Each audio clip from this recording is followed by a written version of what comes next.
നമസ്കാരം. Tarot spiritual ഹീലിംഗിലേക്ക് എല്ലാവർക്കും സ്വാഗതം. അപ്പോൾ നമ്മൾ ഇന്ന് നോക്കാനായിട്ട് പോകുന്നത് നിങ്ങൾ സ്നേഹിക്കുന്ന വ്യക്തിയിൽ നിന്ന് നിങ്ങളെ അകറ്റാൻ ശ്രമിക്കുന്നത് ആരാണ്, നിങ്ങൾക്കിടയിലുള്ള ശത്രു ആരാണ് എന്നുള്ളതാണ്. ഇതൊരു ജനറൽ റീഡിംഗ് ആണ്, ജനറൽസ് ആണ്. അതുപോലെ നിങ്ങൾക്ക് ഈ ഒരു റീഡിംഗ് എപ്പോഴാണോ നിങ്ങൾ കാണുന്നത് അപ്പോഴാണ് വാലിഡ് ആയി തുടങ്ങുന്നത്. അതുപോലെ ഈ ഒരു റീഡിംഗിൽ നിങ്ങൾക്ക് റെസിനേറ്റ് ആവുന്ന കാര്യങ്ങൾ നിങ്ങൾ എടുക്കുക, അല്ലാത്ത കാര്യങ്ങൾ നിങ്ങൾ വിട്ട് കളയുക. അപ്പൊ നമുക്ക് റീഡിംഗ് സ്റ്റാർട്ട് ചെയ്യാം. നിങ്ങൾ നിങ്ങളുടെ പേഴ്സന്റെ ഫേസ് മനസ്സിലോട്ട് കൊണ്ടുവന്ന് യൂണിവേഴ്സിനോട് നല്ലൊരു കറക്റ്റ് റീഡിംഗ് കിട്ടാൻ വേണ്ടിയിട്ട് പ്രാർത്ഥിക്കുക. അപ്പൊ നമുക്ക് റീഡിംഗ് സ്റ്റാർട്ട് ചെയ്യാം.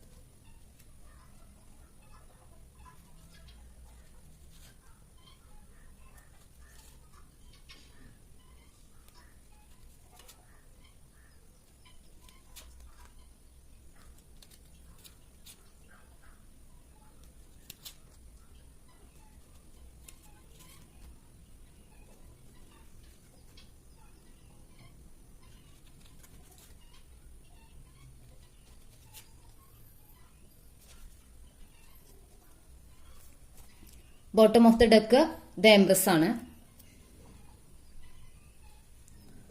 ഡെയിലി റീഡിംഗ് കാണുന്ന ആളുകളാണെങ്കിൽ നിങ്ങൾക്ക് ഈ ഒരു റീഡിംഗ്, ഈ ഒരു സ്പ്രെഡ് കാണുമ്പോഴേ മനസ്സിലായിട്ടുണ്ടാവും നിങ്ങൾക്കിടയിൽ ആരൊക്കെയാണ് ഒരു തടസ്സം, അല്ലെങ്കിൽ നിങ്ങൾക്കിടയിലുള്ള ഈ ഒരു റിലേഷൻഷിപ്പിന്റെ ശത്രു ആരാണെന്ന് നിങ്ങൾക്ക് ഈ ഒരു സ്പ്രെഡ് കാണുമ്പോഴേ മനസ്സിലാക്കാൻ പറ്റും. ഇവിടെ ദ ഹൈ പ്രീസ്റ്റസ് കാർഡ് വന്നിട്ടുണ്ട്. ഇത് സൂചിപ്പിക്കുന്നത് ഒരു സ്ട്രോങ് തേർഡ് പാർട്ടി സിറ്റുവേഷൻ ആണ്. അതുപോലെ ക്യൂൻ ഓഫ് വാൺസും ഇത് അതുപോലെ 10 ഓഫ് കപ്സ് ഫാമിലി കാർഡാണ്. അതായത് നിങ്ങൾ ഒരു എന്താ പറയാ സിംഗിൾസ് ആണ്, നിങ്ങളുടെ രണ്ടുപേരും മാരീഡ് അല്ലാത്ത വ്യക്തികളാണെങ്കിൽ നിങ്ങൾക്കിടയിൽ തേർഡ് പാർട്ടി സിറ്റുവേഷൻ ഇല്ല, മറ്റൊരു പേഴ്സൺ, അതായത് നിങ്ങൾക്കിടയിൽ വേറൊരു പേഴ്സൺ ഇല്ല, മറ്റൊരു റിലേഷൻഷിപ്പ് ഇല്ല എന്നുണ്ടെങ്കിൽ നിങ്ങൾക്കിടയിലുള്ള തടസ്സം നിങ്ങളുടെ ഫാമിലി ആണെന്നുള്ളതാണ് കാണുന്നത്. അതായത് നിങ്ങൾ തമ്മിൽ ഒന്നിക്കാൻ വേണ്ടിയിട്ട് സമ്മതിക്കാത്തത് നിങ്ങളുടെ പാരന്റ്സ് ആയിരിക്കാം, ഒന്നില്ലെങ്കിൽ അല്ലെങ്കിൽ നിങ്ങളുടെ പേഴ്സന്റെ പാരന്റ്സ് ആയിരിക്കാം. അങ്ങനെ അല്ലെങ്കിൽ നിങ്ങളുടെ ഫാമിലിയുള്ള ആർക്കെങ്കിലും ഈ ഒരു റിലേഷൻഷിപ്പ് നിങ്ങൾ മുന്നോട്ട് കൊണ്ടുപോകുന്നതിൽ, അല്ലെങ്കിൽ നിങ്ങൾ മാരീഡ് ആവുന്ന, നിങ്ങൾ തമ്മിലൊരു കമ്മിറ്റ്മെന്റ് വരുന്നതിൽ തടസ്സം ഉണ്ടായിരിക്കാം, അവർക്ക് ഇഷ്ടക്കേടുണ്ടായിരിക്കാം. അങ്ങനെ ഒരു സിനാരിയോ ഇവിടെ കാണുന്നുണ്ട്. അതുപോലെ നിങ്ങളുടെ പേഴ്സൺ അല്ലെങ്കിൽ നിങ്ങളോ മാരീഡ് ആയിട്ടുള്ള പേഴ്സൺസ് ആയിട്ട്, മാരീഡ് ആയിട്ടുള്ള ആളുകളായിട്ട് കാണുന്നുണ്ട്. അപ്പൊ അങ്ങനെയുള്ളവരാണെങ്കിൽ നിങ്ങളുടെ റിലേഷൻഷിപ്പിൽ മറ്റൊരു തേർഡ് പാർട്ടി വന്നിട്ടുണ്ടെങ്കിൽ ആ ഒരു തേർഡ് പാർട്ടി നിങ്ങളുടെ റിലേഷൻഷിപ്പിൽ ഇൻഫ്ലുവൻസ് ചെലുത്തുന്നതായിട്ടാണ് കാണുന്നത്. ഇവിടെ third party situation card 2 card വന്നിട്ടുണ്ട്. 3 ഓഫ് പെന്റിക്കിൾസും ദ ഹൈ പ്രീസ്റ്റസും ആണ് വന്നിട്ടുള്ളത്. അതുപോലെ ഈ ഒരു റിലേഷൻഷിപ്പില് നിങ്ങളുടെ ശത്രു എന്ന് പറയുന്നത് ഈ 2 സിനാരിയോ ആണ് കാണുന്നത്. തേർഡ് പാർട്ടി സിറ്റുവേഷൻ, അല്ലെങ്കിൽ ഒരു എന്താ പറയാ നിങ്ങളുടെ പാരന്റ്സ് ആരെങ്കിലും സമ്മതിക്കാത്തത്, അങ്ങനെയുള്ള ഒരു സിനാരിയോ ആണ് ഇവിടെ കാണുന്നത്. അല്ലെങ്കിൽ നിങ്ങളുടെ ഫാമിലിയിൽ ആരെങ്കിലും, നിങ്ങളുടെ പേഴ്സന്റെയോ അല്ലെങ്കിൽ നിങ്ങളുടെയോ ഫാമിലിയിൽപ്പെട്ട ആർക്കെങ്കിലും നിങ്ങളോട് അവർക്ക് നിങ്ങളോട് ശത്രുത ഉള്ളതായിട്ട് നിങ്ങൾക്ക് മനസ്സിലാവുന്നുണ്ടാവില്ല. അങ്ങനെ ഒരു എന്താ പറയുക, നിങ്ങളെക്കാട്ടി ഏജ്ഡ് ആയിട്ടുള്ള ഒരു ലേഡി അല്ലെങ്കിൽ ഒരു ലേഡി മെൻ, അത് അങ്ങോട്ടും ഇങ്ങോട്ടും മാറ്റിയെടുക്കാം. അങ്ങനെ ഒരു പേഴ്സൺ നിങ്ങളുടെ first card the queen of wands അങ്ങനെയാണ് റെപ്രസെന്റ് ചെയ്യുന്നത്. അങ്ങനെ ഒരു പേഴ്സൺ നിങ്ങൾ തമ്മിൽ ഒന്നിക്കുന്നത്, അല്ലെങ്കിൽ നിങ്ങളുടെ റിലേഷൻഷിപ്പ് നന്നായിട്ട് പോകുന്നത് ഒന്നും താല്പര്യപ്പെടാത്ത ഒരു വ്യക്തി നിങ്ങളുടെ 2 പേരുടെ ആരുടെങ്കിലും ഒരാളുടെ ലൈഫിലുള്ളതായിട്ടാണ് കാണുന്നത്. നിങ്ങളുടെ ലൈഫിലോ അല്ലെങ്കിൽ നിങ്ങളുടെ പേഴ്സന്റെ ലൈഫിലോ അങ്ങനെ ഒരു പേഴ്സൺ നിങ്ങൾ തമ്മിൽ ഒന്നിക്കുന്നത് ആഗ്രഹിക്കാത്ത ഒരു പേഴ്സൺ ഉള്ളതായിട്ട് കാണുന്നുണ്ട്.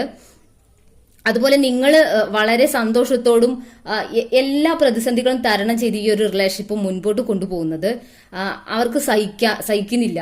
കാരണം അവര് ഈ ഒരു നിങ്ങൾ സന്തോഷത്തോടെയും ഇതുപോലെ എന്താ നല്ല രീതിയിലും റിലേഷൻഷിപ്പ് മുൻപോട്ട് കൊണ്ടുപോകുന്നത് അവർക്ക് വളരെ എന്താ പറയാ മാനസിക സംഘർഷം ഉണ്ടാക്കുന്നു. അവർക്ക് എന്താ പറയാ ഉറക്കം പോലും നഷ്ടപ്പെട്ടിരിക്കുക. അവര് എങ്ങനെങ്കിലും ഒരു പിന്നിൽ നിന്ന് കുത്തണം, നിങ്ങളറിയാതെ നിങ്ങൾക്കൊരു ചതി, നിങ്ങളൊരു ചതിയിൽ പെടുത്താൻ വേണ്ടിയിട്ട് ശ്രമിക്കുന്നതായിട്ടാണ് കാണുന്നത്. അതുപോലെ നിങ്ങൾ നിങ്ങളുടെ സ്വയമായിട്ടുള്ള നിങ്ങളുടെ മനസ്സോടെ നിങ്ങൾ ഈ ഒരു റിലേഷൻഷിപ്പിൽ നിന്ന് പുറത്തു പോകണം. അതായത് നിങ്ങൾക്ക് ഈ ഒരു റിലേഷൻഷിപ്പ് മതിയായി എന്ന രീതിയിൽ നിങ്ങൾ ഈ ഒരു റിലേഷൻഷിപ്പ് വിട്ടു പോവാൻ വേണ്ടിയിട്ട് ആഗ്രഹിക്കുന്ന ഒരു പേഴ്സൺ ആയിട്ടാണ് ഇവരെ കാണുന്നത്. അങ്ങനെ ഒരു പേഴ്സൺ ആണ് നിങ്ങളുടെ പേഴ്സന്റെ ലൈഫിലുള്ളത്. ആ പേഴ്സൺ കരുതുന്നത് നിങ്ങൾ സ്വയം മനസ്സാലെ നിങ്ങൾ ഈ ഒരു റിലേഷൻഷിപ്പ് വിട്ടിട്ട് നിങ്ങളുടെ പേഴ്സണോട് ബൈ പറഞ്ഞു പോകണം, ഈ ഒരു റിലേഷൻഷിപ്പ് നിങ്ങൾ എൻഡ് ആക്കണം, അങ്ങനെ ഒരു ആഗ്രഹം ഈ പേഴ്സൺ ഉണ്ട്. അപ്പൊ അതിന് വേണ്ടിയിട്ട് ഇവര് ശ്രമിച്ചുകൊണ്ടിരിക്കുകയാണ്. ഇവര് ബ്ലാക്ക് മാജിക് പോലുള്ള കാര്യങ്ങൾ ചെയ്യുക, അതുപോലെ നിങ്ങളുടെ പേഴ്സണെ എന്താ പറയാ അവരുടെ മനസ്സിനെ ഓരോ കാര്യങ്ങൾ പറഞ്ഞ് കൺഫ്യൂഷൻ ആക്കുക, നിങ്ങളുടെ പേഴ്സൺ ഒരു കൺഫ്യൂസ്ഡ് പേഴ്സൺ ആക്കി മാറ്റുക. അങ്ങനെയുള്ള കാര്യങ്ങളൊക്കെ ഈ ഒരു പേഴ്സൺ ചെയ്യുന്നതായിട്ടാണ് കാണുന്നത്. അപ്പോൾ നിങ്ങളുടെ പേഴ്സന്റെ മുന്നിലൊരു മറ ഉണ്ടാക്കി, അതായത് ഒരു പുകമറ പോലെ നിങ്ങളെ പറ്റിയിട്ടുള്ള നെഗറ്റീവ് കാര്യങ്ങളൊക്കെ പറഞ്ഞു കൊടുത്ത് ഒരു എന്താ പറയാ നിങ്ങളിലെ ഒരു കൺഫ്യൂഷൻ, നിങ്ങളെ പറ്റിയിട്ട് അവർക്കൊരു കൺഫ്യൂഷൻ ഉണ്ടാക്കുക. അതായത് നിങ്ങളുടെ പേഴ്സൺ വിചാരിക്കും ഇവർ പറയുന്നത് ശരിയാണോ, ഇവൾ ഇങ്ങനെയാണോ, അല്ലെങ്കിൽ ഇവൻ ഇങ്ങനെയാണോ എന്നൊരു കൺഫ്യൂഷൻ നിങ്ങളെ പറ്റിയിട്ട് ഉണ്ടാക്കുന്ന ഒരു തേർഡ് പാർട്ടി ഇൻഫ്ലുവൻസ് ആണ് ഇവിടെ ഉള്ളത്. അപ്പോൾ ഇവർ പറയുന്ന ഇൻഫർമേഷൻ ഒക്കെ വെച്ചിട്ട് ഇവർക്ക് കൺഫ്യൂഷനാണ്, എന്ത് ചെയ്യണം, ഈ ഒരു പേഴ്സൺ ഇവർ പറയുന്ന പോലെ തന്നെ ആണോ എന്നുള്ള കൺഫ്യൂഷൻ ഇവർക്ക് വന്നുകൊണ്ടിരിക്കുകയാണ്. അത് ചിലപ്പോൾ അവരെ അത്രയും നിങ്ങളെ പേഴ്സണ് നിങ്ങൾ അത്രയും അറിയുന്ന ഒരു പേഴ്സൺ ആയിരിക്കാം, എന്നിട്ട് പോലും ഇവരിലൊരു കൺഫ്യൂഷൻ ഉണ്ടാക്കാൻ മാത്രം ഉള്ളൊരു എന്താ പറയാ കഴിവ് ഇവർക്കുണ്ട്, ഈ തേർഡ് പാർട്ടിക്ക് ഉണ്ട്. ഇവർക്ക് നിങ്ങളുടെ പേഴ്സണെ ഇൻഫ്ലുവൻസ് ചെയ്ത് ഇവരിൽ കൺഫ്യൂഷൻ ഉണ്ടാക്കിയിട്ട് ഈ ഒരു റിലേഷൻഷിപ്പ് എൻഡ് ആക്കിയിട്ട് നിങ്ങളുടെ പേഴ്സൺ നിങ്ങളിൽ നിന്നും അകലുന്നത് ആഗ്രഹിക്കുകയാണ് ഈ ഒരു തേർഡ് പാർട്ടി എന്നുള്ളത്. അതുപോലെ ഒരു ഫാമിലിയാണ്, സിംഗിൾസ് ആണ്, നിങ്ങളുടെ ഫാമിലിയാണ് ഈ ഒരു റിലേഷൻഷിപ്പിനെ എതിർപ്പെങ്കിൽ അവര് നിങ്ങളിൽ കൺഫ്യൂഷൻ ഉണ്ടാക്കുന്നുണ്ടായിരിക്കാം, അല്ലെങ്കിൽ നിങ്ങളുടെ പേഴ്സന്റെ പേരൻസ് ആണെച്ചാൽ അവരിൽ കൺഫ്യൂഷൻ ഉണ്ടാക്കുന്നുണ്ടായിരിക്കാം. അതായത് ഈ ഒരു റിലേഷൻഷിപ്പ് നിനക്ക് യോജിച്ചതല്ല, ഇതുമായിട്ട് മുമ്പോട്ട് പോവുകയാണെങ്കിൽ നിനക്ക് നല്ലൊരു ലൈഫ് ഉണ്ടാവില്ല എന്നുള്ള രീതിയിലൊക്കെ നിങ്ങളുടെ പേഴ്സണെ കൺഫ്യൂസ് ചെയ്യിച്ചിട്ട് ഈ റിലേഷൻഷിപ്പ് എൻഡ് ആക്കണം എന്നാണ് അവർ ആഗ്രഹിക്കുന്നത്. പക്ഷെ നിങ്ങളുടെ പേഴ്സൺ ഈ റിലേഷൻഷിപ്പിൽ നിന്ന് എൻഡ് ആയി പോകുന്നതോ അങ്ങനെയുള്ള കാര്യങ്ങളൊന്നും കാണുന്നില്ല. അവർ വളരെ ഉത്സാഹത്തോടും സന്തോഷത്തോടു കൂടിയിട്ടും നിങ്ങളുമായിട്ടുള്ള റിലേഷൻഷിപ്പ് മുൻപോട്ട് കൊണ്ടുപോകാൻ ആഗ്രഹിക്കുന്നു, അതുമായിട്ട് മുൻപോട്ട് പോകുന്നതായിട്ടാണ് കാണുന്നത്. അപ്പൊ നമുക്ക് കുറച്ച് ക്ലാരിഫിക്കേഷൻ കാർഡ്സ് കൂടി നോക്കാം.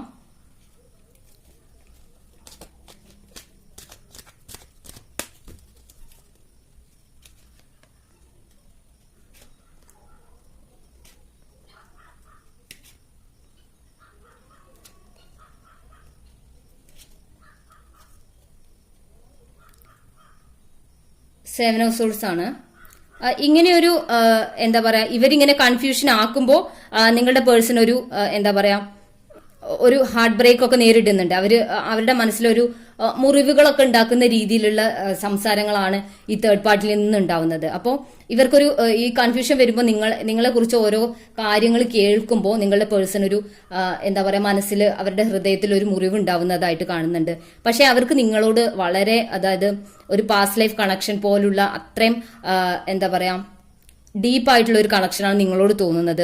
ഈ ഒരു കണക്ഷൻ സ്ട്രെങ്തൻ ആവും, അവർക്ക് നിങ്ങളോട് വളരെ അട്രാക്ഷൻ ഉണ്ട്. അതുപോലെ ഈ ഒരു റിലേഷൻഷിപ്പ് സ്ട്രോങ് ആയി തന്നെ മുൻപോട്ട് പോകുന്നതായിട്ടാണ് നമുക്ക് ഈ ഒരു റീഡിംഗിൽ കാണാൻ പറ്റുന്നത്. അപ്പോൾ നമുക്ക് കുറച്ച് ക്ലൂസ് കൂടി നോക്കാം.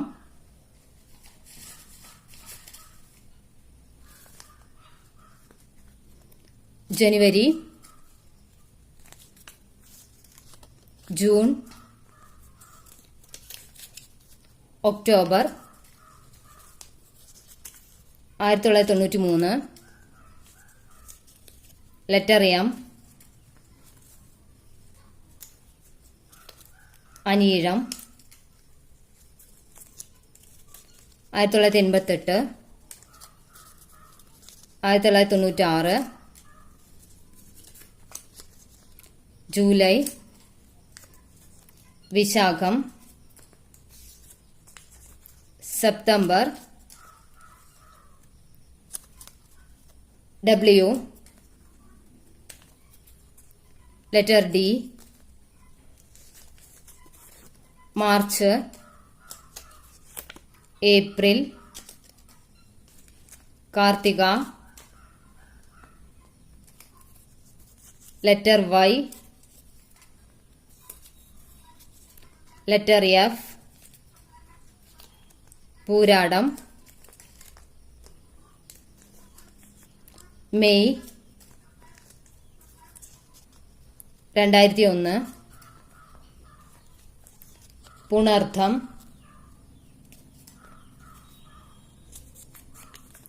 1991. Letter U. അപ്പോൾ നിങ്ങൾക്ക് ഈ ഒരു റീഡിംഗ് ഇഷ്ടമായെന്ന് വിചാരിക്കുന്നു. നിങ്ങൾ ഈ ഒരു റീഡിംഗിലെ പോസിറ്റീവായിട്ടുള്ള കാര്യങ്ങൾ നിങ്ങൾ ക്ലെയിം ചെയ്യാം. Thank you.